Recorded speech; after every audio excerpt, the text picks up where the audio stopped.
పందినెక్కే అంతనా? మహేష్ బాబు గారి అవకాశం ఎంత అంటే 4500 మంది కంటే ఎక్కువగానే పసి చిన్నారులకు హార్ట్ సర్జరీలు చేయించి వాళ్ళ మొహంలో చిరునవ్వు చిందించాలే చేసి వాళ్ళని కన్న తల్లిదండ్రులకు మళ్ళీ నా బిడ్డ బ్రతికే ఉంటది అనే ఒక నమ్మకాన్ని క్రియేట్ చేసి అంతమంది పసి చిన్నారులకు మళ్ళీ జీవితాన్ని ప్రసాదించిన బ్రహ్మదేవుడు, కలియుగ బ్రహ్మదేవుడు. మన డబ్బుతో రోడ్లు వేస్తారు, మన డబ్బుతో పథకాలు పెడతారు. రాష్ట్రం డెవలప్ అవుతుందన్నా, దేశం డెవలప్ అవుతుందన్నా అది మన డబ్బు మన కష్టం వల్ల అవుతుంది. కానీ ఏ ప్రభుత్వం కూడా ఇది ప్రజల కష్టం ప్రజల సొమ్ము అని ఎప్పుడు చెప్పదు. మా ప్రభుత్వం చేసింది, మా నాయకుడు చేశారని చెప్పుకుంటారు.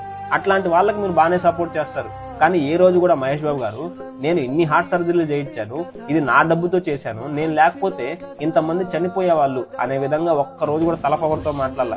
అట్లాంటి వ్యక్తిని పట్టుకొని మీరు ట్రోల్ చేస్తున్నారు, నెగిటివ్ గా మాట్లాడుతున్నారు. ఫస్ట్ ఆఫ్ ఆల్ సినిమాని సినిమాలా చూడండి. శివాజ్ఞ లేనిదే చీమ కూడా కుట్టదంటారు కదా.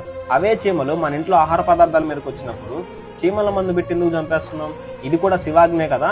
ఈ ఆహార పదార్థాలని ప్రసాదంగా చీమలకు పెడదాం అనుకోవచ్చు కదా. మన ఇంట్లో ఎలకలు పడితే వాటిని భూమిలో బంధించి బయట పడేస్తే తిరిగి మళ్ళీ మన ఇంట్లోకి వస్తాయేమో అన్న భయంతో వాటిని నీటిలో ముంచి ఊపిరాడకుండా చాలా క్రూయల్ గా చంపేస్తాం. అప్పుడు గుర్తురాలేదా ఎలక వినాయకుడు వాహనం అని?